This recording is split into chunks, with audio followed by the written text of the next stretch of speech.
Hello, and welcome back to the Unleash the Archers Abyss audiobook. This is Chapter 5, Soulbound.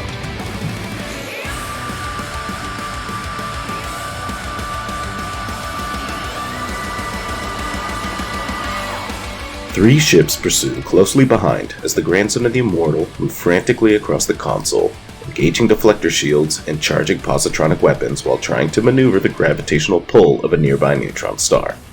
The Immortal went from hand-to-hand combat to the extremely precise VR manipulation of a host of projectile weaponry in less than 72 hours. And yet, the grandson is not sure why he is amazed. This man is the Immortal after all, the ultimate weapon, the destroyer of armies and the winner of wars. The grandson once again thanks the stars that the incantation had worked. "I can feel them, digging around in my mind," the Immortal spits through gritted teeth. "Can you feel them?" The grandson shakes his head, genuinely sorry that the mental battle appears to be one only the Immortal can fight. "It is her sons, your uncles. I can see them.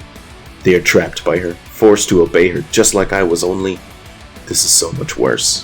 The realm where their minds live is unbearable. They invite me to face them in this plane, but I do not wish to destroy them. I can save them. I know I can." "Focus on destroying their ships first. Once they no longer have human technology to protect them, perhaps they will be vulnerable to your will." "Yes," the Immortal sighs, his gloved hands hovering over holographic navigational arrays while his eyes see his targets through the VR headset. "I will save them then." The grandson checks his math one more time before locking in their course on the console, then checks the pressure readings on the outer hull and the heat readings on the server towers. The neutron star will put an immense amount of pressure on them, but the boost of speed they will get on the second half of the turn just might get them out of range of the Soulbound. His hand hovers nervously over the lever that will punch them into light speed when he turns ever so slightly toward the Immortal, wondering how to ask, but in the end he doesn't have to. "No, your father is not among them. It is only the three. I cannot feel him in the mental realm with the others either. I do not think he has been bound as they have. I think perhaps your presence alone tethers him to the world of the living.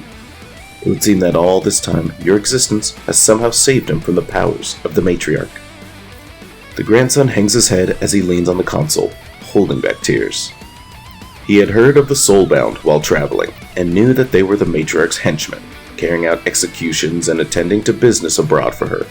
Being that there were 4 of them, he was able to infer that they were his father and his uncles, but only 3 were ever seen regularly in public.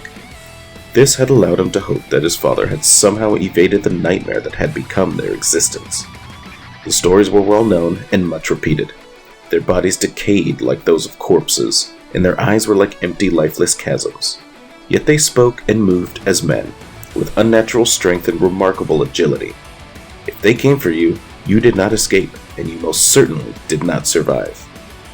It had been difficult to remain on the path, knowing that his father might be out there suffering, but the grandson knew he could never take down the Matriarch without the Immortal. If his father was bound, the only way to save him was right here, standing next to him on this ship. "I believe you can save them, Immortal. I do. But first, we must defeat them. Are you ready?" The Immortal cocks his head towards the grandson's voice, his headset obscuring any view but that of their pursuers. He allows the slightest smile to cross his lips, then speaks. "Let's fly."